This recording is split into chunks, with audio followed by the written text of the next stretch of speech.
যে হাতে এতদিন উঠতো হুমকির আঙুল, যে নাম শুনলেই নাকি চুপসে যেত গোটা এলাকা, সেই হাতেই এবার ধরা পড়ল পটল। আর গ্রেপ্তারের খবর ছড়াতেই বদলে গেল ছবিটা। এতদিন যার বিরুদ্ধে তোলাবাজি, মারধর, ভাঙচুর, অগ্নিসংযোগ থেকে শুরু করে প্রাণনাশের চেষ্টার মতো একের পর এক অভিযোগ উঠছিল, সেই সৌমেন ঘোষ ওরফে পটলকে পুলিশ গ্রেপ্তার করতেই রাস্তায় নেমে উচ্ছ্বাস গ্রামবাসী। হাতে হাতে পটল, মুখে স্লোগান চোর চোর। যেন এতদিনের জমে থাকা ক্ষোভ এক মুহূর্তে বিস্ফারিত হলো। যে দাপটের গল্প এতদিন ফিসফিসিয়ে বলা হতো, এবার সেই গল্পই প্রকাশ্যে চিৎকার করে বলতে শুরু করলো মানুষ। হুগলির ধনিয়াখালীতে তৃণমূল বিধায়ক অসীমা পাত্রর অত্যন্ত ঘনিষ্ঠ বলে পরিচিত সৌমেন ঘোষ ওরফে পটলকে মঙ্গলবার রাতে গ্রেপ্তার করে পুলিশ।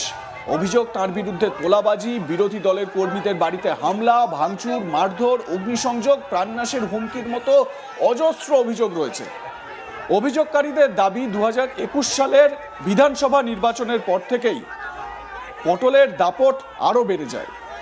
এলাকায় বিরোধী দলের কর্মীদের উপর একের পর এক হামলা, ভয় দেখানো এবং মিথ্যা মামলায় ফাঁসানোর অভিযোগ উঠতে থাকে তার বিরুদ্ধে। এমনকি গত কয়েকটি পঞ্চায়েত নির্বাচনেও ধনিয়াখালীতে বিরোধীদের প্রার্থী দিতে বাধা দেওয়ার অভিযোগ রয়েছে।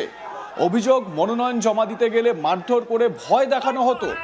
আর এসবের নেপথ্যে নাকি ছিল পটলেরই নির্দেশ। দেখুন মানুষ কিভাবে বিক্ষোভ প্রদর্শন করছেন পটল দেখিয়ে। জেহাদিদের দালালদের কালো হাত ভেঙে দাও, পুলিশ পটল চোর, তৃণমূলের সবাই চোর, অসীমা চোর, বুলবুল চোর, অরুণ চোর, তৃণমূলের সবাই চোর, মানিক মল্লিক চোর, বুলবুল চোর। এই গ্রেপ্তারি প্রসঙ্গে স্থানীয় বিজেপি কর্মী সুদীপ কুমার ভক্ত কি বলছেন শুনুন। ধনেখালী পঞ্চায়েত সমিতির সহসভাপতি সরকারি আর্থিক চাপ প্রচুর করেছেন, সেই কেস এখনো আমরা করিনি, কারণ সেই সব সোসাইটি প্রচুর হয়েছে, সেই আরটিআই আমরা এখনো কপি পাইনি। সেটা হলে সেটাও আমরা কেস করবো। এটা যেটা কেস হয়েছে 2026 ভোটের আগে এবং 2021 ভোট পরবর্তী সময়ে বিভিন্ন জায়গায় ওনার নেতৃত্বে আমাদের বিজেপির কর্মীদের ঘরবাড়ি ভাঙচুর হয়েছে, মোটরসাইকেল জ্বালিয়ে দেওয়া হয়েছে, বাড়ির মহিলাদের টেনে বার করে নিয়ে যাওয়া হয়েছে। জেহাদিদের দিয়ে এইসব কাজ উনি করাতেন। উনি এক প্রকার জেহাদিদের দালাল ছিলেন। ধনেখালীতে যে জঙ্গি চক্র, জেহাদি চক্র বেড়ে উঠছে, তার মূলে ছিলেন পটল ঘোষ ও অসীমা পাত্র। এনাদের মদতেই এইসব জেহাদি কার্যকলাপ ধনেখালীতে বারবার হচ্ছে। আজকে তো গ্রেপ্তার হয়েছে। আজকে উনি গ্রেপ্তার হয়েছেন। ওনার কঠিন থেকে কঠিনতম শাস্তি আমরা দাবি করি। এ প্রসঙ্গে আমার সহকর্মী পার্থ রাহা তার প্রতিবেদনে কি জানাচ্ছেন শুনে নেওয়া যাক। তৃণমূল বিধায়ক সহ তৃণমূল বিধায়ক ঘনিষ্ঠদের নামে এবার অভিযোগ দায়ের হলো থানায়, এবং এই অভিযোগের ভিত্তিতে ইতিমধ্যেই তৃণমূল বিধায়ক ঘনিষ্ঠ ধনেখালী পঞ্চায়েত সমিতির সহসভাপতি সৌমেন ঘোষ ওরফে পটলকে গ্রেপ্তার করেছে পুলিশ। এবং এই পটল গ্রেপ্তার হতেই কিন্তু দেখা যাচ্ছে একেবারে স্থানীয় বাসিন্দারা তারা কিন্তু পটল হাতে নিয়ে একেবারে উচ্ছ্বাস করছেন এই ধনেখালী থানার চত্বরে। যেটা স্থানীয় সূত্র মারফত জানতে পারছি যে সৌমেন ঘোষ ওরফে পটল ইনি কিন্তু ছিলেন তৃণমূল বিধায়ক অসীমা পাত্র ঘনিষ্ঠ, এবং শুধুমাত্র ঘনিষ্ঠ বললেও ভুল হবে, একেবারে অসীমা পাত্র ছায়া সঙ্গী ছিল এই সৌমেন ঘোষ। তিনি কিন্তু ধনিয়াখালী যে পঞ্চায়েত সমিতি রয়েছে সেই পঞ্চায়েত সমিতির সহসভাপতি পদে ছিলেন, এবং এক কথায় ধনেখালী ব্লকে যে সমস্ত কার্যকলাপ হবে তার কিন্তু সবই হতো এই সৌমেন ঘোষের অঙ্গুলি হেলনে। এবং মোহাম্মদ ইব্রাহিম নামে এক ধনিয়াখালীর বাসিন্দা, তিনি যেটা অভিযোগ দায়ের করেছেন যে এই 2026-এর 16ই জানুয়ারি তার বাড়িতে গিয়ে ভাঙচুর চালিয়েছে পটলের এবং তার অনুগামীরা, এবং বিধায়ক অসীমা পাত্রর নির্দেশেই এই ভাঙচুর চালানো হয়েছে। শুধুমাত্র ভাঙচুর নয়, তাদেরকে মারধর করা হয়েছে, তার পরিবার পরিজনদের মারধর করা হয়েছে, এবং বাড়িতে আগুন লাগিয়ে দেওয়ার চেষ্টা করা হয়েছে, এবং প্রাণনাশেরও হুমকি দেওয়া হয়েছিল ওই মোহাম্মদ ইব্রাহিমকে। এরপরে কিন্তু তিনি একটি অভিযোগ দায়ের করেন ধনিয়াখালী থানায়, এবং সেই অভিযোগের ভিত্তিতেই ইতিমধ্যে সৌমেন ঘোষকে গ্রেপ্তার করেছে ধনিয়াখালী থানা পুলিশ। মঙ্গলবার রাতেই কিন্তু তাকে গ্রেপ্তার করেছে এবং বুধবার তাকে চুঁচুড়া আদালতে তোলা হয়। হয়।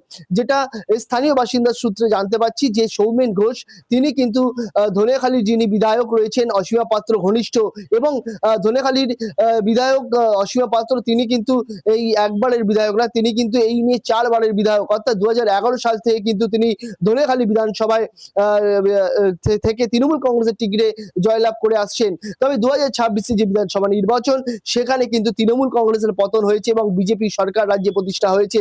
এখানেও দেখা গিয়েছে যে এই হুগলি জেলা যে 18টি সিট, সেই 18টি সিটের মধ্যে কিন্তু 16টা সিটেই হার হয়েছে তৃণমূল কংগ্রেসের এবং বিজেপি জয়লাভ করেছে।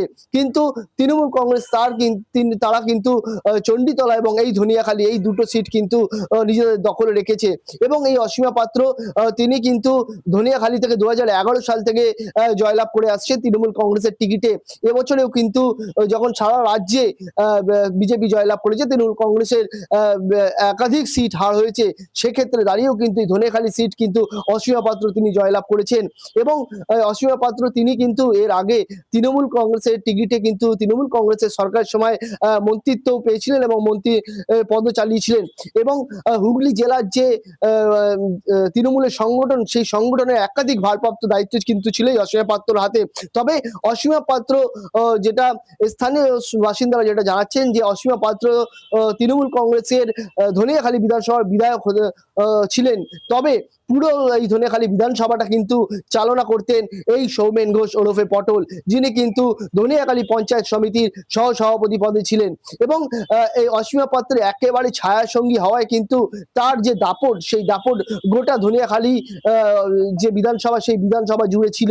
এবং স্থানীয় বাসিন্দারা যেটা অভিযোগ করছেন যে এই পটলের যে দাপট, সেই দাপটে কিন্তু একেবারে এলাকার সকলে কিন্তু ভয়ে থাকতেন। এবং তার বিরুদ্ধে একাধিক অভিযোগ রয়েছে, তোলাবাজি থেকে শুরু করে এই সৌমেন ঘোষ বিভিন্ন মানুষকে ভয় দেখানো, মারধর করারও কিন্তু অভিযোগ উঠছে। এমনকি গ্রামবাসীরা যেটা অভিযোগ জানাচ্ছেন যে 2016 যে বিধানসভা নির্বাচন গিয়েছে, সেই 2016 বিধানসভা নির্বাচনের পর কিন্তু ভোট পরবর্তী হিংসায় এই পটলের অনুগামীরা তারা কিন্তু ধনিয়াখালী যে বিজেপি কর্মীরা ছিলেন বা সিপিএম কর্মীরা ছিলেন, অর্থাৎ তৎকালীন যারা বিরোধী ছিলেন, সেই সমস্ত মানুষের বাড়ি বাড়ি গিয়ে কিন্তু মারধর করেছেন। এবং শুধুমাত্র 2016 নয়, 2021-এও কিন্তু এই একই ছবি দেখা গিয়েছিল। এবং 2026-এ যে বিধানসভা নির্বাচন, এই নির্বাচনের আগে যখন বিজেপি কর্মীরা তারা কিন্তু কোনো রকম কর্মসূচি করতে যাচ্ছিলেন, তখন তাদের সেই কর্মসূচি করতে বাধা দেওয়া হতো এবং মারধর করা হতো বলে অভিযোগ উঠছে। এবং শুধুমাত্র তাদেরকে মারধর করা বা তাদেরকে ভয় দেখানো নয়, তারা যদি কোনো রকম এই সৌমেন ঘোষ বা তার অনুগামীর বিরুদ্ধে ধনিয়াখালী থানায় কোনো রকম অভিযোগ দায়ের করতে যেতেন, তখন কিন্তু তাদের প্রাণনাশের হুমকি দেওয়া হতো। এবং তৎকালীন সময় তৃণমূল কংগ্রেসের এই যে সরকার, সেই সরকার ছিল বলে কিন্তু এলাকার স্থানীয় বাসিন্দারা কিন্তু তাদের ভয়ে মুখ খুলতে পারেনি। এবং তৃণমূল কংগ্রেসের সরকার থাকায় কিন্তু পুলিশও এদের বিরুদ্ধে ব্যবস্থা নেয়নি বলে এমনটাই অভিযোগ তুলছেন স্থানীয় বাসিন্দারা। তবে 2026-এ যে বিধানসভা নির্বাচন, সেই নির্বাচনে কিন্তু রাজ্যে পালাবদল ঘটেছে এবং এই পালাবদলে দেখা গিয়েছে বিজেপি কিন্তু রাজ্যের সরকার করেছে। এবং এরপর থেকে দেখা যাচ্ছে তৃণমূল কংগ্রেসের বিরুদ্ধে কিন্তু একাধিক মানুষ বা তৃণমূল নেতৃত্বের বিরুদ্ধে কিন্তু একাধিক মানুষ থানায় গিয়ে অভিযোগ দায়ের করছেন এবং তাদের যে অভাব অভিযোগ সেগুলো জানাচ্ছেন। এবং প্রত্যেকটি অভিযোগ খতিয়ে দেখে কিন্তু পুলিশ ব্যবস্থা নিচ্ছে এবং তৃণমূল নেতৃত্বরা দিকে দিকে কিন্তু গ্রেপ্তার হচ্ছে। এই ধনিয়াখালী বিধানসভা কেন্দ্রেও কিন্তু একই ছবি ফুটে উঠলো। সেখানেও কিন্তু দেখা যাচ্ছে যে বিধায়ক সহ এবং এই পঞ্চায়েত সমিতির সহসভাপতি অর্থাৎ বিধায়কের যিনি ছায়াসঙ্গী ছিলেন সৌমেন ঘোষ পটল, তার নামে কিন্তু অভিযোগ দায়ের হয়েছে। এবং শুধু তাই নয়, মোট 19 জন তৃণমূল কংগ্রেস নেতৃত্বের নামে কিন্তু অভিযোগ দায়ের হয়েছে। এবং এক ব্যক্তি তিনি কিন্তু অভিযোগ করেছেন যে এই সৌমেন ঘোষ তিনি দলবল নিয়ে গিয়ে কিন্তু তার বাড়িতে আক্রমণ করেছিলেন, তাকে মারধর করেছিলেন এবং বাড়িতে অগ্নিসংযোগ ঘটানোর চেষ্টা করেছিলেন। সেই অভিযোগ কিন্তু খতিয়ে দেখছে ধনিয়াখালী থানা পুলিশ। ইতিমধ্যে কিন্তু সৌমেন ঘোষকে গ্রেপ্তার করা হয়েছে এবং এই ঘটনার সঙ্গে আর কারা কারা যুক্ত রয়েছেন বা কি ঘটনা ঘটেছিল গোটা বিষয়টা কিন্তু খতিয়ে দেখছে ধনিয়াখালী থানার পুলিশ। লাইক, কমেন্ট, শেয়ার করে আপনাদের মতামত জানান। দেখতে থাকুন আজ তাক বাংলা। সাবস্ক্রাইব করুন আমাদের ইউটিউব চ্যানেলটি।